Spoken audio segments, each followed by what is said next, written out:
meus amados, que a paz do nosso Deus esteja com a sua vida. Estou aqui hoje para trazer uma palavra do coração de Deus para você, que eu acredito que vai te ajudar bastante.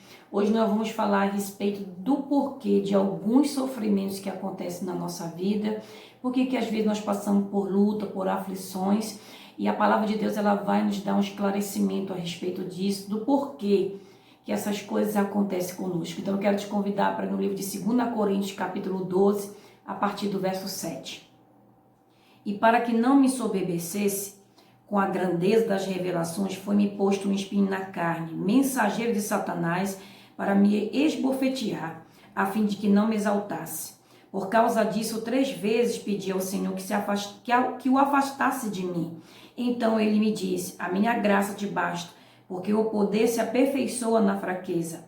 De boa vontade, pois, me gloriarei nas fraquezas, para que sobre mim repouse o poder de Cristo. Então veja bem, Paulo está fazendo uma declaração para a igreja de Corinto, e ele está explicando que ele padecia alguns sofrimentos na vida dele, e ele vai explicar o porquê, para que ele não se exaltasse, porque ele foi um homem muito usado por Deus. Ele tinha grandes revelações da parte do Espírito, e isso, se a pessoa não tiver cuidado, ela pode acabar se exaltando, pode acabar deixando o orgulho entrar no coração. Então, esse espinho na carne do Paulo foi dado para que ele não se exaltasse, para que ele não viesse se achar melhor do que os outros. E ele vai dizer que ele orou 3 vezes pedindo ao Senhor que passasse aquilo dele, que aquele sofrimento não existisse mais na vida dele. Mas o Senhor vai dizer para ele: a minha graça te basta. O meu poder se aperfeiçoa na tua fraqueza. Em outras palavras, para você entender melhor, é necessário você, Paulo, passar por isso, porque isso vai gerar para você um bem. Isso está na sua vida, o que está acontecendo contigo vai te ajudar a permanecer na direção certa. Porque se Paulo não tivesse com aquele espinho na carne, pelo que a palavra de Deus nos declara aqui, ele poderia assim se exaltar pelas grandezas das obras que Deus usava ele para realizar, né? Então ele poderia chegar ao ponto de deixar o orgulho, a soberba entrar no seu coração. Então aquele sofrimento que Paulo estava padecendo naquele momento era para o próprio bem dele, para o ajudar a não se exaltar, a não cair, muitas das vezes, numa das tentações do inimigo, que é o orgulho no coração do homem. Então, aquele sofrimento que ele estava padecendo naquele momento, era para o próprio bem dele. Assim como tem coisas que acontecem na nossa vida, talvez você não entenda agora, mas no futuro você vai compreender o porquê que certos sofrimentos, certas tribulações aconteceram com a tua vida. Às vezes o Senhor permite uma porta de emprego se fechar, às vezes Deus permite você passar por algumas tribulações na sua vida, mas de alguma forma isso vai te ajudar, vai fazer bem para a sua vida, porque a própria palavra de Deus já nos declara isso.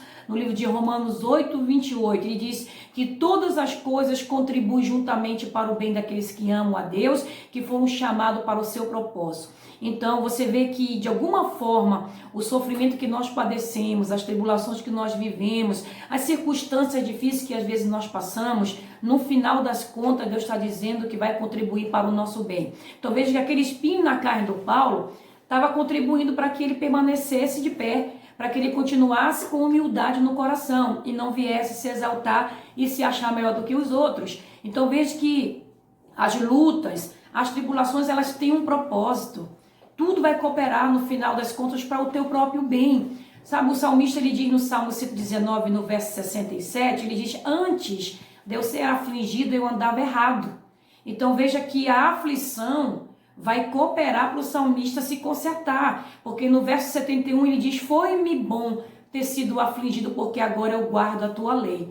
Então, de alguma forma, aquela aflição que ele estava passando fez com que ele se consertasse. Então, tem coisas que acontecem na nossa vida para nos ajudar a refletir no nosso caminho, nas atitudes que nós estamos tomando na vida, o caminho que nós estamos seguindo. Então, de alguma forma, vai cooperar, como ele diz: antes de eu ser afligido, eu andava errado. Quantas pessoas, muitas das vezes, só vão se consertar quando vier as tribulações, só vão parar de cometer erros quando passarem por algum tipo de sofrimento na sua vida. Então, no final, aquela situação que a pessoa está vivendo vai cooperar para o bem dela. Só que na hora da tribulação, na hora da adversidade que a pessoa está vivendo, ela não para pensar que aquilo de alguma forma vai ajudar ela a melhorar, vai ajudar ela a mudar de vida. Na hora do sofrimento, da adversidade, a gente não compreende, mas depois, quando a poeira baixa, quando a situação começa a se colocar, né, no lugar novamente, a gente para e a gente vai refletir, vai dizer, poxa, se eu não tivesse passado por aquilo, se eu não tivesse passado por isso, eu não sei o que seria de mim. Eu louvo a Deus porque aconteceu isso com a minha vida, porque agora eu tomei um outro rumo, eu tomei um outro caminho e hoje a minha vida está bem. Então, no momento, talvez você possa estar passando por momentos de adversidade, de tribulação, né, de sofrimento, e nesse momento talvez você não entenda, mas agora com o esclarecimento da palavra de Deus, a palavra de Deus ela vai te ajudar a compreender o porquê que muitas das vezes nós passamos por adversidade, por sofrimento na nossa vida. No final das contas, o Senhor está trabalhando para o teu bem. Deus, Ele te ama. E tudo que acontece na nossa vida vai contribuir de alguma forma para o nosso próprio bem, porque o nosso Deus é o Deus que transforma a maldição em bênção, sofrimento em alegria, em felicidade. Deixa o Senhor dirigir você. Procure perguntar para Deus qual o propósito disso que você está vivendo. Paulo foi orar, mas ele foi orar pedindo para Deus passar aquilo dele. O Senhor falou que era necessário aquele espinho na carne dele. Então, mude a sua oração, não pergunte o porquê, e sim qual o propósito, Deus, dessa aflição, desse sofrimento, dessa tribulação na minha vida. E eu creio que o Senhor ele vai te responder o propósito, porque Deus trabalha com propósito. Você foi chamado com propósito. Então, tudo que ocorre com a tua vida e com a minha vida tem um propósito divino. Então, meus amados, que essa palavra tenha te ajudado, que ela venha te esclarecer, te iluminar. E como o salmista diz, né? Que a palavra de Deus é luz, é lâmpada para os nossos pés e luz para o nosso caminho. Então que o Senhor venha te abençoar e abençoar também toda a tua casa no nome de Jesus. Fiquem na paz.